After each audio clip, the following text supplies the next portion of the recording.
आपका unlocking wits में स्वागत है विद्यार्थियों। हम आपके उज्जवल भविष्य की कामना करते हैं। आज यूरोप में राष्ट्रवाद जो टॉपिक हम अभी डिस्कस कर रहे हैं, जिसकी चर्चा हम अभी कर रहे हैं, उसमें तीसरा प्रश्न है कि नेपोलियन ने फ्रांस में ऐसे क्या सुधार किए, है ना, reforms of Napoleon in France. तो थोड़ा सा मैं आपको नेपोलियन का ब्रीफ इंट्रोडक्शन दे देता हूँ। And Napoleon is one of the favourite historical personality of mind. मैं उससे बहुत मोहब्बत करता हूँ, उस व्यक्तित्व से, और मेरे मन में ख़ास जगह है, इसलिए उसका इंट्रोडक्शन थोड़ा सा मैं आपको दे रहा हूँ। नेपोलियन का जन्म 15 अगस्त 1768 में कोर्सिका द्वीप में हुआ था, कोर्सिका आइलैंड में हुआ था। और ये आइलैंड वैसे तो इटली का था, इटली का एक सिटी स्टेट था जिनोवा के का एक द्वीप कोर्सिका था, उसमें नेपोलियन का जन्म हुआ। हालांकि बाद में फ्रांस के लुई राजाओं ने उसको वहाँ से ले लिया, अधिग्रहण कर लिया उसका, और वो फ्रांस में शामिल हो गया। तो नेपोलियन का जन्म वहाँ पर हुआ था, एक साधारण से परिवार में हुआ था। हालांकि उसके पिता एक वकील थे, लेकिन और दूसरा ये भी है कि वो एक कुलीन परिवार से संबंधित तो था, but their economic condition was not that much good. वो अच्छा कोई ख़ास उनका नहीं था, बहुत ज़्यादा समृद्ध परिवार के वो नहीं थे, they were not well to do. और इसलिए वो अच्छे अवसरों की तलाश में कोर्सिका आइलैंड छोड़ करके फ्रांस के मेन लैंड पर आ गए, और वहाँ पर नेपोलियन ने अपनी पढ़ाई की। और 1785 में उसने क्या किया, और उसने वहाँ पर फ्रांस में फ्रांस की मिलिट्री एकेडमी में एडमिशन ले लिया। और 1785 में उसने वहाँ से ग्रेजुएशन किया, और फ्रांस की आर्टिलरी में, फ्रांस की जो फ़ौज थी, फ्रांस की जो आर्मी थी, उसकी आर्टिलरी में वो सेकंड लेफ्टिनेंट सेलेक्ट हो गया। तो सेकंड लेफ्टिनेंट रहते हुए उसने बहुत बहादुरी से काम लिया, और ही एग्जिबिटेड एन इंडोमिटेबल, एक मतलब विल दिखाई उसने, वहाँ पर साहस दिखाया, करज दिखाया, अदम्य साहस का परिचय दिया, और वो फ़ौज में काफ़ी लोकप्रिय हो गया था। इस बीच में 1793-94 में वहाँ पर फ्रांस में, इस बीच में फ्रांस की क्रांति भी हो गई थी। फ्रांस में स्टेटस जनरल की जगह जनरल असेंबली का शासन हो गया था, जो लोगों के द्वारा चुनी जाती थी, नागरिकों के सक्रिय समूह के द्वारा चुनी जाती थी। ये मैंने आपको बता दिया था। तो लेकिन वहाँ पर 1793 के आसपास रॉब्सपियर नाम के एक जैकोबिन नेता ने अपने हाथ में वहाँ की सत्ता ले ली थी, और उसने 1793 से 1794 में लगभग 1 साल वहाँ पर रेन ऑफ टेरर, आतंक का राज स्थापित कर दिया। उसने अपने तमाम विरोधियों को, अपनी विचारधारा ना मानने वालों को, सरकार के निर्णयों का खिलाफत करने वालों को खुलेआम मरवाया। इसलिए उसको लोग डरने लग गए उसके शासन थे। उसके शासन को क्या कहता है, रेन ऑफ टेरर, आतंक का राज। लेकिन नेपोलियन रॉब्सपियर का भाई नेपोलियन का दोस्त था, और शायद उस अवसर का फ़ायदा उठा करके he was promoted to the rank of brigadier, और वो फ़ौज में ब्रिगेडियर बन गया। और ये बहुत बड़ी बात थी ब्रिगेडियर बनना। 1793 की बात है। उसके बाद 1793 से 94 तक ही रॉब्सपियर वहाँ शासन कर पाया। बाद में क्रांतिकारी शक्तियों ने उसका न सिर्फ तख्ता पलट किया, बल्कि उसको गुलोटिन कर दिया, उसको जान से मार दिया। और नेपोलियन को रॉब्सपियर के साथ संबंध होने के शक में उसको जेल भेज दिया गया। तो ये नेपोलियन के लिए बड़ा सेटबैक था। लेकिन नेपोलियन की वीरता, उसके साहस, उसकी स्ट्रैटेजिक क्वालिटीज़ को सभी जानते थे फ्रांस में। तो इस बीच में फिर क्या हुआ कि 1795 में जो रॉयलिस्ट थे, जो राजशाही के समर्थक थे, उन्होंने फ्रांस की डेमोक्रेटिक गवर्नमेंट के ख़िलाफ़ एक विद्रोह किया, एक इंसर्जेंसी की। तो उस विद्रोह को दबाने के लिए नेपोलियन की मदद ली गई, उसको जेल से निकाला गया, और नेपोलियन ने बड़ी खूबसूरती से, बड़ी कुशलता से उस विद्रोह को दबा दिया। और रिपब्लिकन पावर्स ने इस बात पे खुश होकर उसको, और उसकी काबिलियत भी थी, वो काबिल आदमी तो था, और उसने उसको मेजर जनरल, जो कि उस समय की आर्मी का सबसे बड़ा पद था, वहाँ तक उसे पहुँचा दिया। और मेजर जनरल बनने के बाद उसने विभिन्न सैनिक अभियानों में, फ्रांस के सैनिक अभियानों में सफलतापूर्वक फ्रांस की सेना का नेतृत्व किया। और फिर इस तरह फ्रांस में एक्चुअली जो डेमोक्रेटिक पावर्स थी, जो रिपब्लिकन पावर्स थी, उन्होंने बहुत अच्छा परफॉर्मेंस नहीं किया। वो आपस में लड़ते रहते थे, कोई भी गवर्नमेंट स्टेबल नहीं रहती थी, क्योंकि गवर्नमेंट स्टेबल नहीं रहती थी तो रूल्स और जो थे वगैरह वो वो सही से फॉलो नहीं हो पाते थे, वो सही से इम्प्लीमेंट नहीं हो पाते थे। साथ ही साथ ये भी था कि जो मौलिक सुधार होने थे लोकतांत्रिक समाज में, वो वहाँ की क्रांतिकारियों के द्वारा स्थापित शासन व्यवस्था ने किए नहीं। तो इसलिए जनता बहुत ज़्यादा खुश उनसे नहीं थी, और इसका फ़ायदा उठा करके नेपोलियन ने वहाँ एक कूप किया, एक तख्ता पलट टाइप का किया। और तख्ता पलट में उसने जो डायरेक्टरी का शासन था, जहाँ 5 डायरेक्टर होते थे और वो 5 डायरेक्टर फ्रांस में शासन करते थे, उस डायरेक्टरी के शासन के स्थान पर कॉन्सुलेट रूल लागू कर दिया। तो कॉन्सुलेट रूल में क्या होता था, 3 कॉन्सुलेट होते थे, जहाँ 5 डायरेक्टर होते थे 3 कॉन्सुलेट होते थे। नेपोलियन उनमें से फर्स्ट कॉन्सुलेट बन गया, और इस तरह से 1799 में वो फ्रांस का फर्स्ट कॉन्सुलेट बन गया, और एक तरह से कार्यकारी प्रमुख बन गया वो फ्रांस का। और 4 साल के भीतर उसने 1904 में उसने पूरी तरह से फ्रांस में प्रजातंत्र को ख़त्म कर दिया और राजतंत्र की स्थापना की, और ख़ुद वहाँ का राजा बन गया। वो वहाँ का राजा बनने के बाद, वैसे तो 1999 में उसने सुधारों की एक बहुत बड़ी श्रृंखला फ्रांस में शुरू की, लेकिन 1904 में राजा बनने के बाद उसने पूरे फ्रांस की शासन व्यवस्था में आमूलचूल परिवर्तन किए। ये ठीक है कि नेपोलियन डिटीरियोरेटेड और abolished democratic system from France, लेकिन ये है कि he incorporated revolutionary principles in the administration of France. France के जो शासन तंत्र है उसमें उसने क्रांतिकारी लोकतांत्रिक विचारों का समावेश किया, और पूरी दुनिया के लिए, सिर्फ फ्रांस के लिए नहीं, पूरी दुनिया के लिए वो मार्गदर्शक सिद्धांतों के रूप में काम करते रहे। और पूरी दुनिया की कानून और विधि व्यवस्थाओं में नेपोलियन की उन सुधारों की गूंज आज भी सुनाई देती है।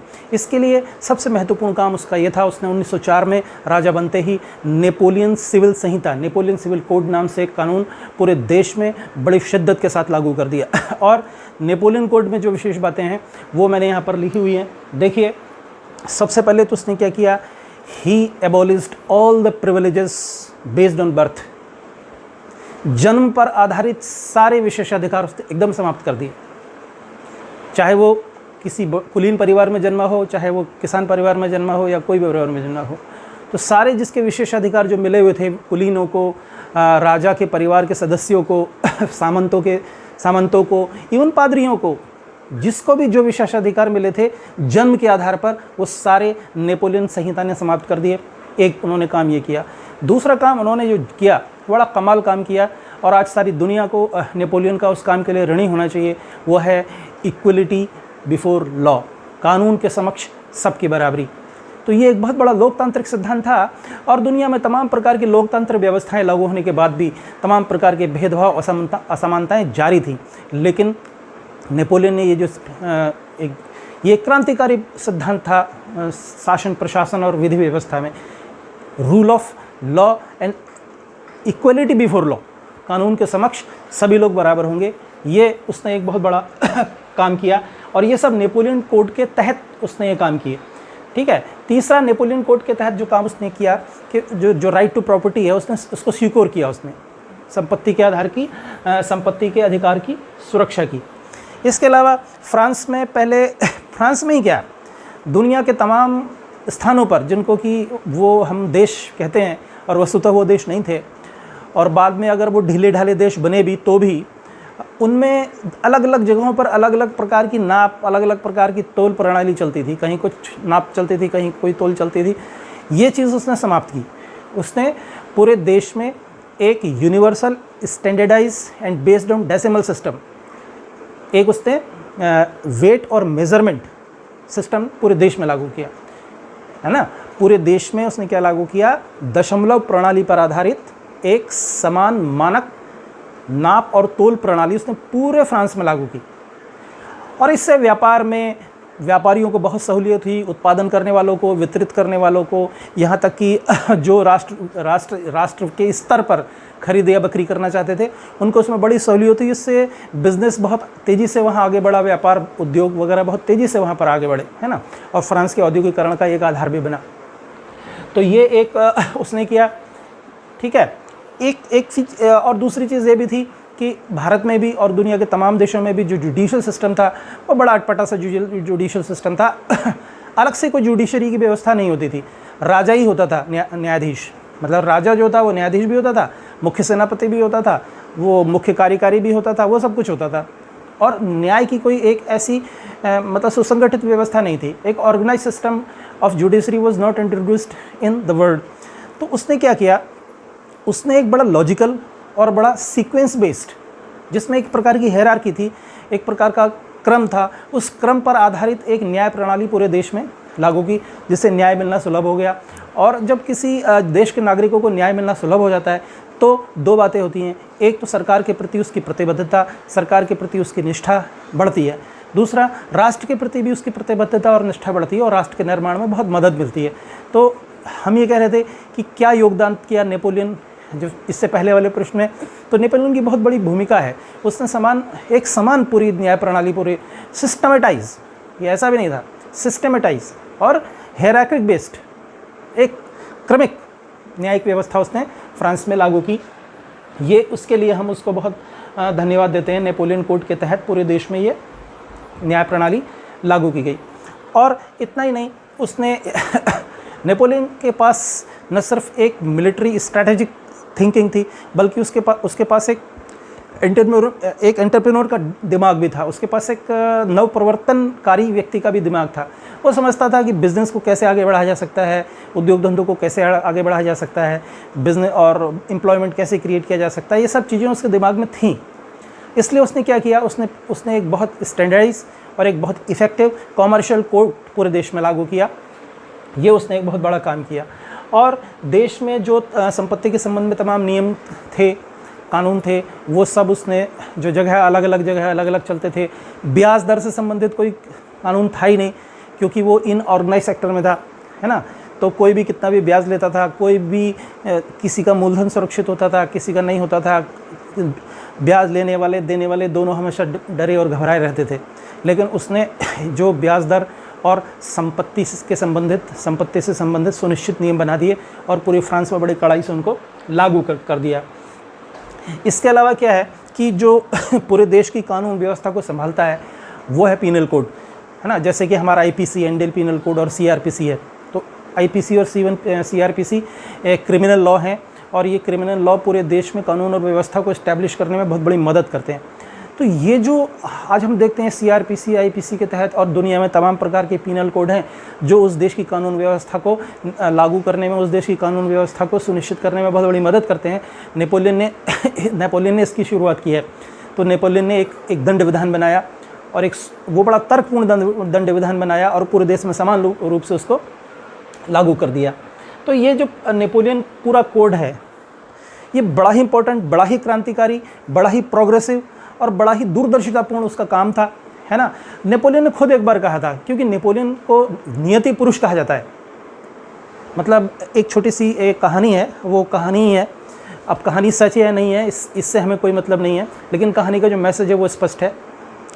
कहानी ये है कि नेपोलियन कहीं किसी युद्ध में, रशियन या किसी युद्ध में जा रहा था वो, और बड़ी विषम परिस्थितियों में उसको वहाँ लड़ाई करनी थी।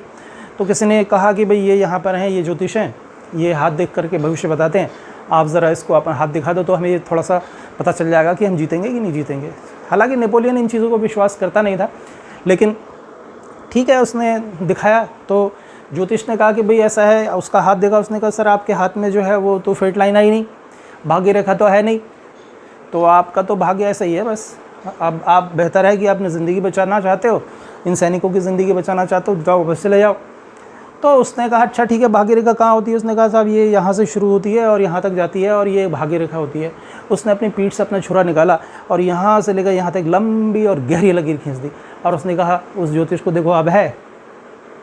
और वो न सिर्फ युद्ध करने गया बल्कि जीत के भी आया, और वो सिर्फ अपने जीवन में एक लड़ाई हारा, और वो थी वाटरलू की लड़ाई 1815 में।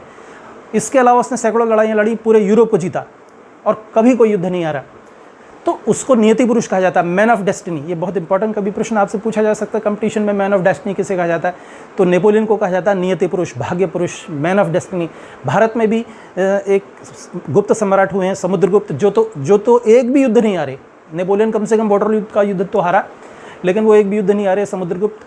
और उन्होंने भारत की बाहर की सीमा से आने वाले तुर्कों को, अरबों को, तातारों को, सबको हराया। तो उनको भारत का नेपोलियन कहा जाता है, समुद्रगुप्त जी को।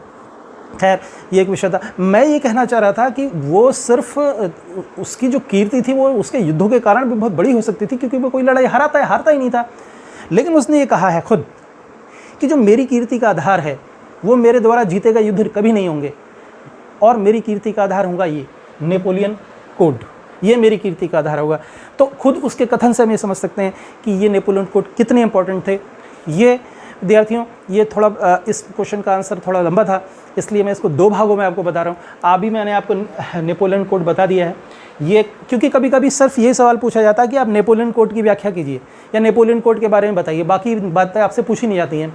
तो अनावश्यक लिखने से फ़ायदा नहीं है। आप ये पॉइंट है इसमें करीब 10-12 पॉइंट हैं, इन 10-12 पॉइंट से कोई आपको डेवलप करना है, और वो मैंने व्याख्या आपको बता दी है।